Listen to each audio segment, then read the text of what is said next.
फिर आइएगा माँ जी, आप ही का घर है। हाँ बेटी, जरूर आऊंगी।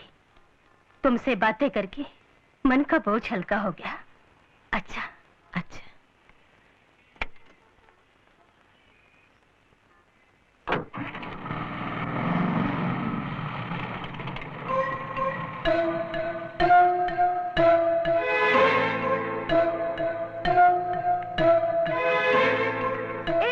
जरा सुनो तो, इधर आना इधर।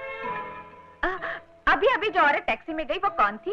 क्यों, क्या बात है? हाँ ऐसी कोई बात नहीं, मैं तो बस यूं ही पूछ रही थी कि जो औरत मेरे दरवाजे आई उसे तुम अपने घर ले गई, खाना वाना खिलाया, बड़े प्यार से विदा किया। मुझे ऐसा लगा कहीं वो तुम्हारी सास तो नहीं। अरे क्या बात करती हो, आजकल के जमाने में कोई बहू अपनी सास को पूछती भी है? मैं उनको अपने घर में लेके गई, उनकी खातिरदारी की, तो भला वो मेरी सास कैसे हो सकती है? लेकिन ये सब तुम मुझसे क्यों पूछ रहे हो? कहीं वो तुम्हारी सास तो नहीं? नहीं नहीं, ऐसी कोई जल्दी नहीं, अच्छी तरह सोच के जवाब देना। मैं घर में ही बैठी हूँ।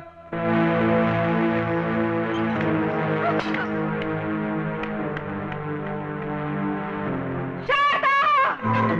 क्या समझती अपने आप को? शारदा, जुड़े, डांस, आंखें फाड़ फाड़ कर क्या देख रही? घर फोड़नी, आंखें फोड़ दूंगी तेरी। चल अंदर, डंग कनी।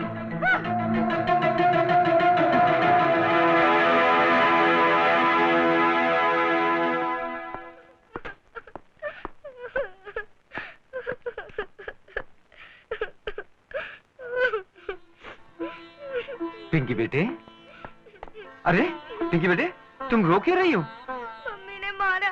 जरूर तुमने कोई शरारत की होगी। नहीं डैडी। तो फिर क्यों मारा? पता नहीं डैडी। डैडी एक काम करो, मेरा नाम बदल दो प्लीज डैडी। मगर क्यों बेटे? मम्मी मुझे रात दिन शारदा चुड़ैल, शारदा डायन कहती रहती है। तो शुरू हो गई चुगलखोर अपने बाप के कान भरने। कैसी हो तुम रूपा? अच्छा भला नाम है बच्चे का, लेकिन तुम उसमें गाली जोड़े बिना बात ही नहीं करती। हाँ, मैं तो समझी थी तुम्हें बच्ची के पिटने का दुख हो रहा है, लेकिन नहीं, तड़प तो तुम इसलिए रहे हो कि मैंने उसके नाम को गाली दी।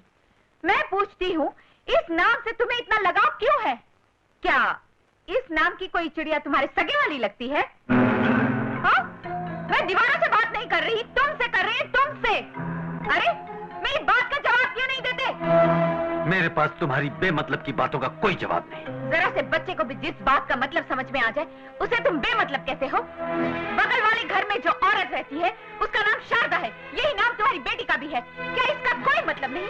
बगल वाली तुम्हारी माँ को अपने घर में ले गई, ठूस ठूस कर खाना खिलाया, क्या इसका कोई मतलब नहीं? टैक्सी में बिठाकर उसे ऐसे विदा किया जैसे अपनी सास को विदा कर रही हो, क्या इसका कोई मतलब नहीं? मतलब है, मतलब ये कि उस वक्त तुम घर में नहीं थी, मतलब ये कि तुम किसी सिनेमा हॉल या शॉपिंग सेंटर की खाक छान रही थी, और मतलब ये कि तुम अपनी सास को सास नहीं एक फटियाल भिखारन समझती हो। इससे ज्यादा और कुछ नहीं। तो तुम्हारा मतलब है वो पराई औरत सही और मैं गलत? ठीक है, कल तुम्हें इस बात का जवाब भी मिल जाएगा कि कौन सही है और कौन गलत। अरे भाई ये सेब तो हटाइए, इसमें दाग है। अरे बीबी, ये तो एक ही दाग है, वो भी सेब पर अगर किसी औरत पर दाग लग जाए तो इसका कोई क्या करे? हाँ? आप ही शारदा देवी हैं? जी हाँ, क्यों? कुछ खास नहीं, मैं तो ये जानना चाहता था कि जो कुछ आपके बारे में सुना है वो सच है ना? तुम्हारे घर में कोई बड़ा बूढ़ा नहीं है? क्यों, क्या बात है? बहन, घर में कोई समझदार बुजुर्ग होता तो अब तक तुम्हारे हाथ पीले होते और इन अफवाहों का मुंह बंद कर देता। अफवाहें? कैसी अफवाहें? यही कि बाजू वाले घर के मर्द के साथ तेरा नाजायज रिश्ता है तो उसकी। भैया, और जानती इस बात का ढोल कौन पीटता फिर रहा है? खुद उसकी बीवी, और इसमें मैं उसकी कोई गलती नहीं मानता। अगर फूल को वक्त से न तोड़ा जाए तो डाली पे पड़ा पड़ा एक दिन तो मुरझा जाएगा ना। दरअसल गलती मेरी है जो तेरी बात मान ली और तू आज तक कुंवारी बैठी है। अगर तेरा अपना पति होता, अगर तेरा अपना घर होता तो मजाल कोई तेरी तरफ उंगली उठाता? भैया, आज की पढ़ी लिखी समझदार औरत को अपना सम्मान बचाए रखने के लिए अगर घर और पति के कवच का ही सहारा लेना पड़े तो बेकार है उसका पढ़ना लिखना, और बेकार है उसको देवी दुर्गा या शक्ति कहना। तेरी 21वीं सदी की बातें 20वीं सदी के समाज को नहीं समझ में आने की, और समाज को बदलने की कोशिश करना कानूनन जुर्म है मुन्नी। अब तेरी शादी होकर रहेगी।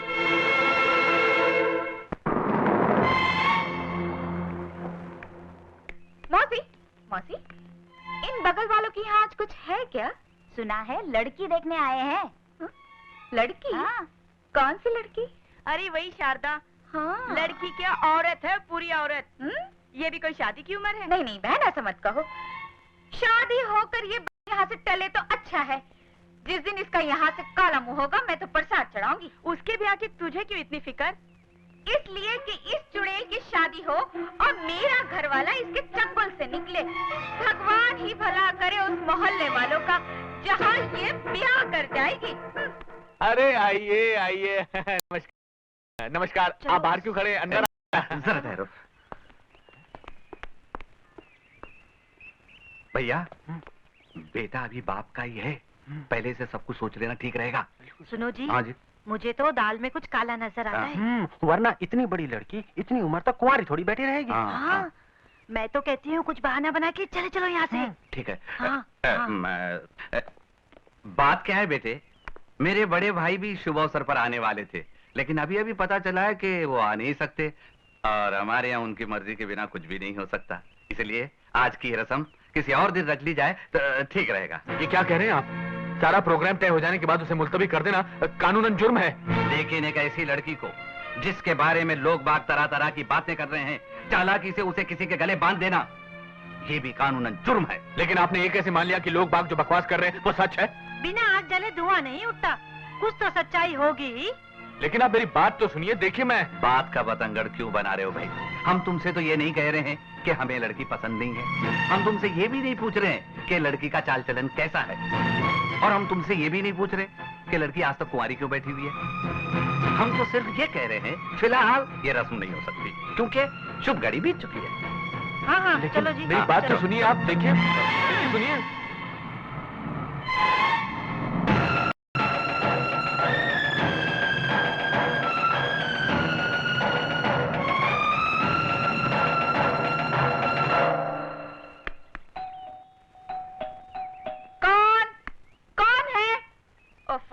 आप जरा नीचे आएंगी? ऊंचाई पर पहुंचकर नीचे उतरना मेरी आदत नहीं। मुझे तुमसे अकेले में कुछ बातें करनी है। तुम्हारी बातों से जरूरी इस वक्त मेरा ये काम है।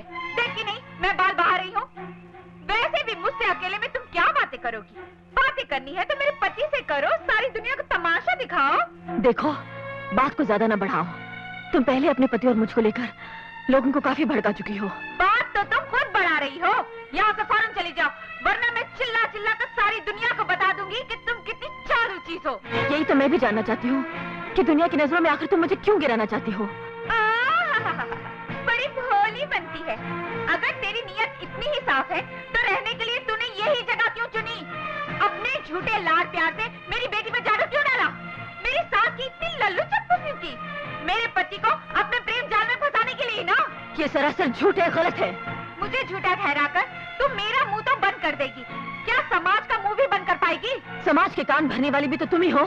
तुम्हारी एक झूठ ने मेरी जिंदगी तबाह कर दी। तू अपने आप को बहुत पवित्र समझती है। मैं क्या हूँ ये मैं अच्छी तरह जानती हूँ। मुझे तो तुमसे सिर्फ इतना कहना है कि तुम अपनी फैलाई झूठी अफवाहें वापस ले लो और अपनी गलती सबके सामने कबूल कर लो। ना मैंने कोई अफवाह फैलाई, ना कोई गलती की। मैं तो धमकी की चोट पर आज भी यही कहूंगी, तू मेरे पति की रखेल है, रखेल है, रखेल है।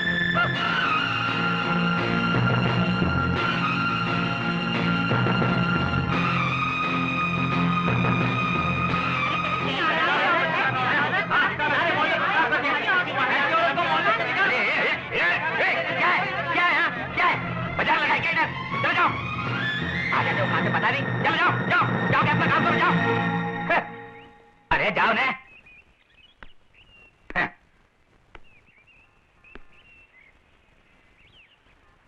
देखो बहन, मेरे को गलत मत समझना, लेकिन जिस जगह बदनामी हो ना उधर रह के कोई फायदा नहीं है। हाँ, मैं तो कहता हूँ ये घर खाली कर दो, कहीं और चले जाओ, क्योंकि जिधर शक घुस जाता है ना, खुशी उधर से अलविदा बोल के चली जाती है। नहीं, गलत मत समझना बहन।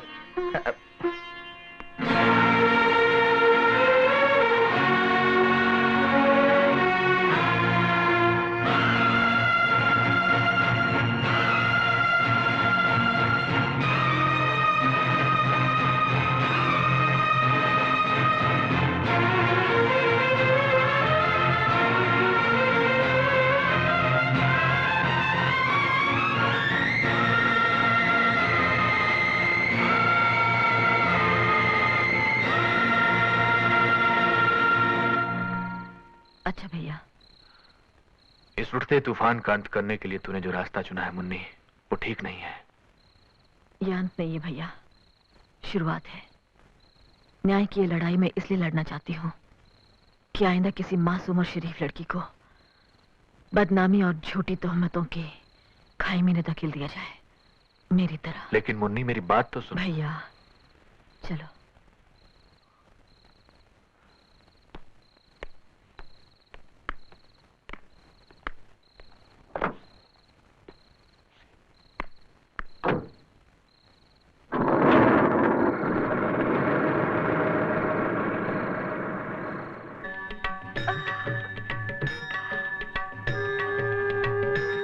बिना कपड़े बदले ही सो गई।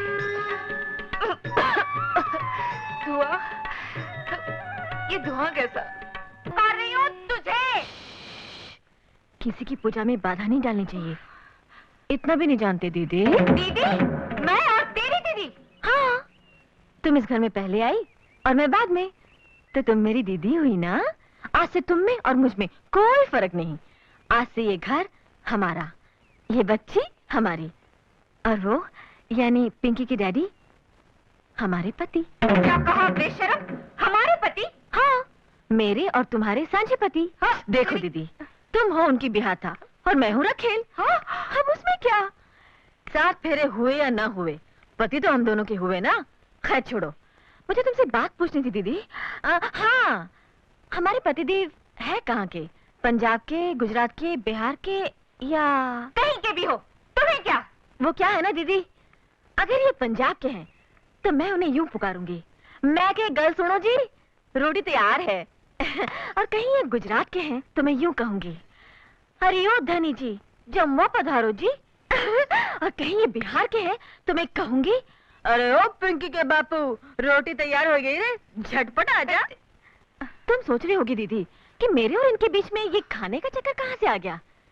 बड़े बड़े महापुरुषों ने एक ही बात कही है कि अगर किसी स्त्री को अपने पुरुष का मन जीतना हो तो उसके लिए 2 ही रास्ते हैं, एक खाने का और दूसरा सोने का। यू? हाँ दीदी, उस मामले में तो वो मेरी मुट्ठी में है ही। अब कोशिश ये है कि खाने के मामले में भी मैं उनको खुश कर दूं और हमारा पति बस मेरा पति बनकर रह जाए। चलो मैं किचन में चलो। तेरी ये मजाल, एक तो मेरे घर में घुसाई, ऊपर से मेरे पति को अपना पति कहे जा रही है। और तेरी ये मजाल कैसी हुई कि तूने मुझे अपने पति की रखेल कहा? और आगे भी कहूंगी, एक बार नहीं 1000 बार कहूंगी। अगर 5 मिनट के अंदर तू इस घर से नहीं निकली तो मैं इस मोहल्ले या शहर में ही नहीं, सारी दुनिया में चिल्ला चिल्ला कर कहूंगी। कहाँ चली जाऊं? हाँ, तेरी मेहरबानी से शहर में अब मेरा कोई ठिकाना नहीं है। एक तो अकेली औरत, ऊपर से बदनाम, कौन रहने देगा मुझे? हाँ, अगर ये मेरे साथ है तो कोई मुझे कुछ नहीं कह सकता। कहो तो अपने पति को मैं अपने साथ ले जाऊं दीदी? बस साथ, मैं तुझे जिंदा नहीं छोड़ूंगी। एक शरीफ और इज्जतदार औरत के चरित्र पर बेबुनियाद शक की कालिक पोतकर बहुत बड़ा पाप किया तुमने। चलो माफी मांगो इसे। यहाँ माफी मांगने से काम नहीं चलेगा। इसने भरे बाजार मुझ पर कीचड़ उछाली, मुझे जलील किया, बदनाम किया है। ये अपनी बेटी के सर पर हाथ रख के सबके सामने कसम खाए कि इसने मेरे बारे में जो कुछ भी कहा वो सफेद झूठ था। जब तक ऐसा नहीं होगा मैं किसी कीमत पर यहाँ से नहीं जाऊंगी। पिंकी, बेटे मम्मी को लेकर बाहर जाओ। चलो ना मम्मी। छोड़ कमबख्त, बीवी ने 1000 गलतियां की हो, फिर भी पति का क्या ये फर्ज है कि गैर औरत के लिए वो अपनी बीवी को माफी मांगने पर मजबूर करे? तुम अपने आप को पति कहते हो? पति?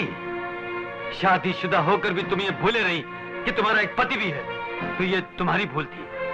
और अगर आज मैं भी तुम्हें एहसास न दिला दूं कि मैं तुम्हारा पति हूं, तो ये मेरी गलती होगी। इससे पहले कि मैं पति के अधिकारों को इस्तेमाल करूं, तुम चुपचाप इनसे माफी मांगो। कभी नहीं, मेरे जीते जी ऐसा कभी नहीं होगा। मेरे जीते जी भी ऐसा कभी नहीं होगा कि मैं इस घर से कहीं और चली जाऊं। मुझे धक्के मार कर निकालना आता है और एक दिन मैं तुझे निकाल कर रहूंगी, देख लेना। सच्चाई उगलवाना मुझे भी आता है और एक दिन मैं तुम्हारे मुंह से उगलवा कर ही रहूंगी, तुम भी देख लेना। देख लूंगी। मैं भी देख लूंगी।